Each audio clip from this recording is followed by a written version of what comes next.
नंदुरबारच्या अक्कलकुव्यातील जामिया इस्लामिया इशातुल उलूम या शैक्षणिक संस्थेबाबत गंभीर आरोप समोर आल्यानंतर मोठी खळबळ माजली। ईडीने अक्कलकुवा, नंदुरबार आणि मुंबईसह राज्यभरात 12 ठिकाणी छापे टाकत मोठी कारवाई केली। हे प्रकरण केवळ एका शैक्षणिक संस्थेपुरतं मर्यादित नसून परदेशी निधीचा गैरवापर, परदेशी नागरिकांचं अवैध वास्तव्य आणि दस्तऐवजांच्या गैरवापरासारख्या गंभीर आरोपांची चौकशी सुरू आहे। आजच्या या व्हिडिओमध्ये आपण या संपूर्ण प्रकरणाची पार्श्वभूमी, आरोप आणि पुढील कायदेशीर गुंतागुंत सविस्तरपणे समजून घेणार आहोत। नमस्कार, मी विहंग ठाकूर। फेब्रुवारी 2025 अक्कलकुवा पोलीस ठाण्यात एक FIR नोंदवली जाते। आरोप गंभीर होता, तो म्हणजे विजा संपलेल्या यमनच्या नागरिकाला अवैध आश्रय देणं आणि त्याहूनही गंभीर स्थानिक कागदपत्र मिळवून देण्यासाठी केलेला फर्जीवाडा। स्थानिक पोलिसांनी या प्रकरणाची चौकशी सुरू केली, पुरावे गोळा झाले, जबाब नोंदवले गेले आणि अखेर 11 एप्रिल रोजी या प्रकरणाचं चार्जशीट न्यायालयात दाखल करण्यात आलं।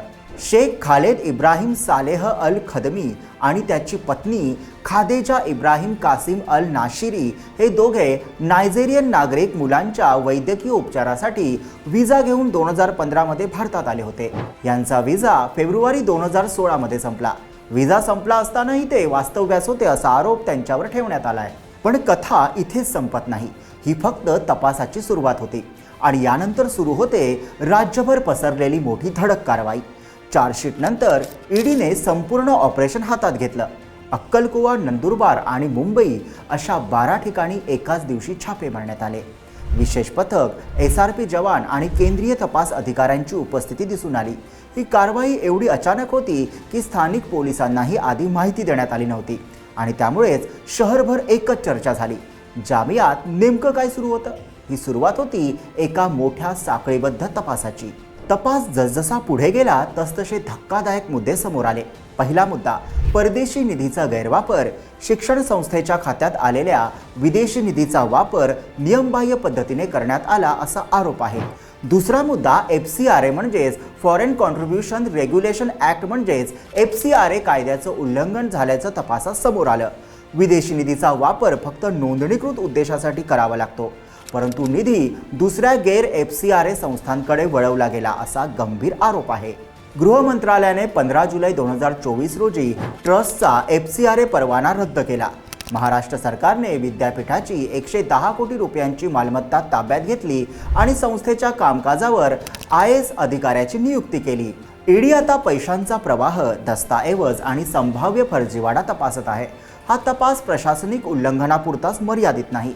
अवैध वास्तव्य, परदेशी निधीचा गैरवापर आणि दस्तऐवजांच्या गैरवापराची चौकशी आता निर्णायक टप्प्यावर पोहोचली आहे। अक्कलकुव्यातील जामिया इस्लामिया इशातुल उलूम गेली अनेक दशके धार्मिक आणि शैक्षणिक कामासाठी ओळखली जाणारी संस्था आहे।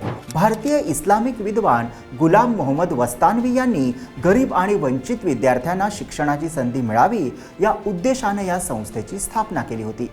पण आता याच संस्थेभोवती गंभीर प्रश्न निर्माण झालेत।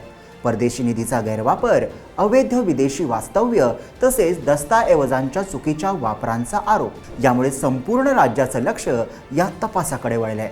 ईडीची छापेमारी ही फक्त सुरुवात मानली जाते। चौकशी आता निर्णायक टप्प्यावर पोहोचली आहे आणि पुढील काही आठवड्यात आणखीन मोठ्या नावांचे खुलासे होण्याची शक्यता व्यक्त केली जाते। या प्रकरणाचा कसा परिणाम होतो, कोणती नवी माहिती समोर येते यावर आम्ही बारकाईने नजर ठेवणारच आहोत। तर हा व्हिडिओ तुम्हाला कसा वाटला ते कमेंटमध्ये नक्की लिहा आणि व्हिडिओला लाईक करा, शेअर करा आणि आमच्या YouTube चॅनलला सबस्क्राईब करा।